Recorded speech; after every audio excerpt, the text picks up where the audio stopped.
Hello बच्चों, स्वागत है आप सभी का आपके अपने YouTube चैनल फिजिक्स क्लासेस में।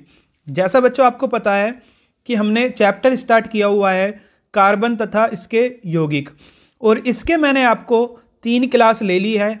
आज ये हमारी चौथी क्लास होने जा रही है। इससे पहले वाले टॉपिक में मैंने आपको कार्बन के बारे में बहुत कुछ जानकारी दे दी थी। उम्मीद करता हूँ कि आप सभी ने वो तीनों क्लास ले ली होगी। अगर आपने वो तीनों क्लास देख ली है तो आप स्टार्ट करना आज की चौथी क्लास को देखना, और अगर आपने वो तीनों क्लास नहीं ली तो मैं सबसे पहले आपको सुझाव दूंगा कि आप जाइए और उन 3 क्लास को देखिए, उसके बाद ये चौथी क्लास आप स्टार्ट करना। तो आज हम स्टार्ट करने वाले हैं 4th क्लास कार्बन तथा उसके यौगिक क्लास 10th के लिए। आज हमारा टॉपिक है संरचनात्मक समावयव। समावयवता या समावयव क्या होते हैं, जो आप ब्रॉडली इस टॉपिक को पढ़ने वाले हैं वो पढ़ेंगे आप क्लास 12th में। यहाँ पर एक छोटा सा आपको आइडिया लेना है कि समावयव क्या होते हैं, समावयवता क्या होती है, बस एक छोटा सा आपको यहाँ पर जानना है। तो एक ऐसे यौगिक होते हैं जिनके आणविक सूत्र तो समान होंगे लेकिन संरचना सूत्र भिन्न भिन्न होंगे।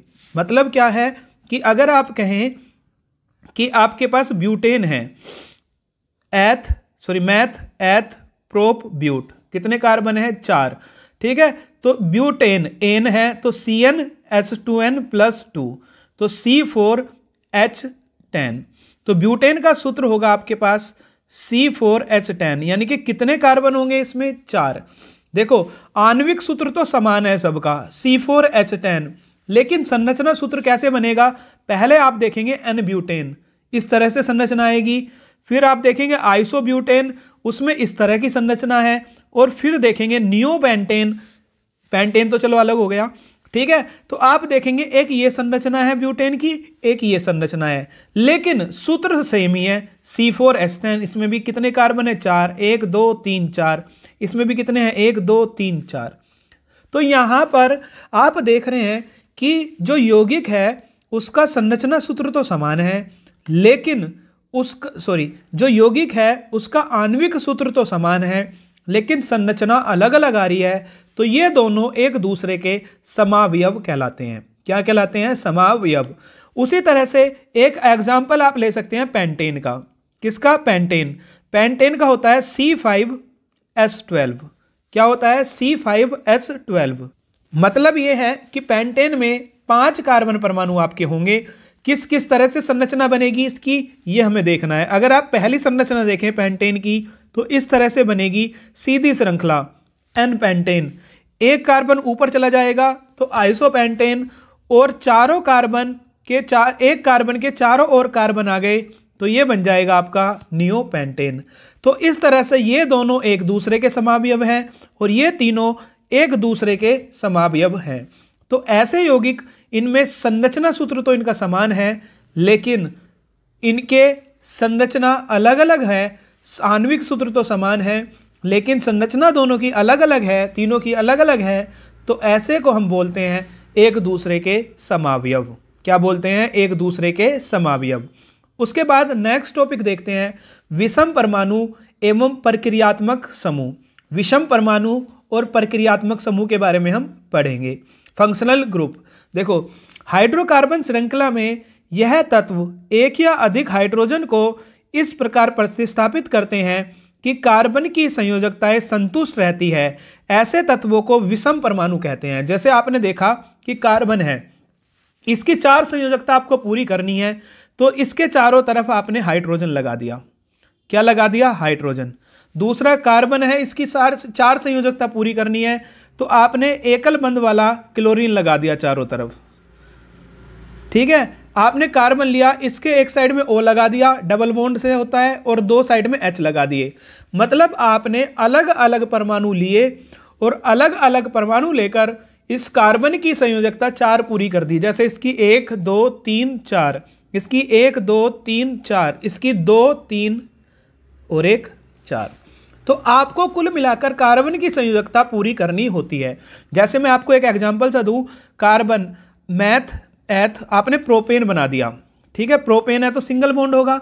अब आपको इस कार्बन की 4 संयोजकता पूरी करनी है तो एक तो ये रही, 1 2 कितनी हो गई इसकी 3 हो गई। अब इस कार्बन की बात करते हैं, एक इसकी ये है, एक ये है, 2 1 3 और एक कितनी हो गई 4। इस कार्बन की बात करते हैं, इसकी एक ये है, एक 2 और एक 3 और एक कितनी हो गई 4। तो इस तरह से आपको कार्बन की 4 संयोजकता पूरी करनी है। और अगर वह तत्व या अधिक हाइड्रोजन को इस प्रकार प्रतिस्थापित करते हैं कि कार्बन की संयोजकता संतुष्ट रहती है, ऐसे तत्वों को हम विषम परमाणु कहते हैं। मतलब हाइड्रोजन को हटाकर, जैसे यहाँ हाइड्रोजन था, इसको हटाकर यहाँ पर Cl आ जाए तो क्या कहलाता है, इसको विषम परमाणु कहते हैं। यह विषम परमाणु या विभिन्न परमाणुओं का समूह जो कार्बन यौगिकों को अभिक्रियाशीलता तथा विशिष्ट गुण प्रदान करते हैं, प्रक्रियात्मक समूह कहलाते हैं। तो इसी को हम प्रक्रियात्मक समूह बोलते हैं। किसको? यह विषम परमाणु या विभिन्न परमाणुओं का समूह जो कार्बन यौगिकों को अभिक्रियाशीलता तथा विशिष्ट गुण दे रहा है, उसी को बोलते हैं हम प्रक्रियात्मक समूह।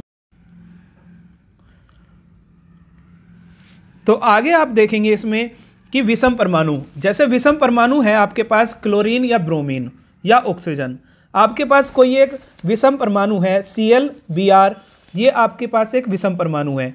तो जो Cl और Br होगा प्रक्रियात्मक समूह, उसको क्या बोलते हैं? क्लोरो ब्रोमो, या आप एक जनरल टर्म में उसको बोल सकते हैं हेलो। क्या बोलते हैं? हेलो। क्लोरो को Cl से, ब्रोमो को Br से और आइडो को I से। ये सब हेलोजन समूह के होते हैं, इसलिए इसका नाम आया हेलो। उसके बाद ऑक्सीजन, जिसमें क्या होगा? ऑक्सीजन होगा तो उसमें एल्कोहल में ऑक्सीजन हो सकता है। एल्कोहल का प्रक्रियात्मक समूह होगा OH। आपको याद रखना है OH किसका है? एल्कोहल का, एल्कोहल। उसके बाद एल्डिहाइड, एल्डिहाइड का आपके पास बनेगा CHO, ये आपको याद रखना है CHO। क्या बनेगा? एल्डिहाइड।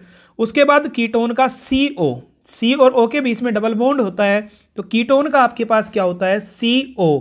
क्या होता है? कीटोन का CO, या आप कह सकते हैं कार्बोक्सिलिक अम्ल का क्या होता है आपके पास? COOH। कार्बोक्सिलिक अम्ल का क्या होता है आपका पास? COOH। C एक ये O, ये तो ऊपर वाला है, ठीक है, ये नीचे वाला है, और OH या COOH, तो क्या बनता है? कार्बोक्सिलिक अम्ल। एल्कीन समूह है, 2 बॉन्ड होंगे कार्बन के। एल्काइन समूह है, 3 बॉन्ड होंगे कार्बन के। ठीक है, तो मैं आपको पढ़ा चुका एल्केन, एल्कीन और एल्काइन। तो आपको याद रखना है chloro Cl, bromo Br, आइडो I, ये सब हेलो समूह है। एल्कोहल का होता है OH, एल्डिहाइड का होता है CHO, कीटोन का होता है CO, कार्बोक्सिलिक अम्ल का होता है COOH। अगर आप याद रखेंगे तो ही आगे के टॉपिक आपके समझ में आएंगे। आगे का इंपॉर्टेंट टॉपिक है आपके 10th के लिए, मोस्ट इंपॉर्टेंट टॉपिक है समजातीय सीरीज, समजातीय श्रेणी या समजातीय सीरीज, होमोजेनियस सीरीज। यौगिकों की वह श्रृंखला जिसमें कार्बन श्रृंखला में स्थित हाइड्रोजन एक ही प्रकार के प्रक्रियात्मक समूह द्वारा विस्थापित होता है। देखो, आप समजातीय सीरीज की बहुत सारी परिभाषा बना सकते हैं। सबसे पहले जैसे आपने देखा होगा मैथेन, मैथेन का सूत्र होता है CH4। क्या होता है? CH4। उसके बाद एथेन C2H6। उसके बाद आप और मैथ एथ प्रोपेन C3H8, C3H8। मैं आपको CH4 बना के दिखाता हूँ। C 1H 2H 3H और ये कितना है? 4। अब इसमें क्या हुआ कि एक हाइड्रोजन परमाणु विस्थापित हो गया, ये हाइड्रोजन परमाणु यहाँ से हट गया और इसकी जगह पर दूसरा समूह आ जाए अगर OH। OH कौन सा समूह था आपको बताना है कि OH कौन सा समूह है, तो आप कहेंगे सर OH एक एल्कोहल समूह है। देखो ऊपर मैंने आपको पढ़ाया था कि एल्कोहल समूह क्या है आपके पास? OH। तो हाइड्रोजन को प्रतिस्थापित कर दिया OH ने, तो ये आपके पास CH4 था, एक H तो चला गया, तो क्या बचेगा? CH3, और इसके साथ क्या जुड़ गया? OH। क्या जुड़ गया? OH। इसी तरह से आपके पास था एथेन C2H6, C2 और H कितने? 6, 1 2 3 4 5 6। इसमें भी क्या हुआ कि आपके इसमें एक H को प्रतिस्थापित कर दिया किसने? OH ने। तो यहां पर क्या बन गया? C2H5OH। पहले क्या था C2H6, एक H तो गायब हो गया, उस H की जगह क्या आ गया, OH आ गया, यानी कि एल्कोहलिक समूह आ गया। तो अब आप यहां पर देख रहे हैं, पहला क्या आपने यहां देखा, आपने ये देखा कि पहले में मैंने आपको बताया कि CH4 था, उससे क्या बन गया, CH4 से बन गया CH3OH, C2H6 से बन गया C2H5OH, और C3H7OH C3H8 से बन गया C3H7OH। ये किससे बना है, CH4 से, ये बना है C2H6 से, ये बना है C3H8 से। तो इन समूह में आप खास बात ये देख रहे होंगे कि एक ऐसी सीरीज बन रही है जिसमें सभी में आपका OH आ रहा है, यहां भी OH, यहां भी OH, यहां भी OH, तो इन सभी में आपको OH दिखाई दे रहा होगा। तो ऐसी सीरीज जिसमें एक ही प्रक्रियात्मक समूह हो उसको बोलते हैं आप, क्या बोलते हैं उसको, समजातीय सीरीज। क्या बोलते हैं, समजातीय सीरीज। जैसे यौगिकों की वह श्रृंखला जिसमें कार्बन श्रृंखला में स्थित हाइड्रोजन एक ही प्रकार के प्रक्रियात्मक समूह द्वारा विस्थापित होता है। एक ऐसी सीरीज जिसमें हाइड्रोजन एक ही प्रकार के प्रक्रियात्मक या क्रियात्मक समूह द्वारा विस्थापित होगा उसको बोलते हैं हम समजातीय सीरीज। जैसे C3H, C3OH, C2H5OH और C3H7OH, ये सब आपके एग्जाम्पल हैं किसके, आपके एग्जाम्पल है समजातीय सीरीज के, समजातीय श्रेणी के। दूसरा और एग्जाम्पल आप ले सकते हैं, जैसे C2H4, C3H6, C4H8, बहुत सारी आप सीरीज इसमें ले सकते हैं। Cl मान सकते हैं, कुछ भी मान सकते हैं, OH की जगह आपकी मर्जी है, OH की जगह Br लिख सकते हैं, सभी का सेम हो। उसके बाद समजातीय श्रेणी के उत्तरोत्तर सदस्यों में CH2 का अंतर तथा 14 द्रव्यमान इकाई का अंतर होता है।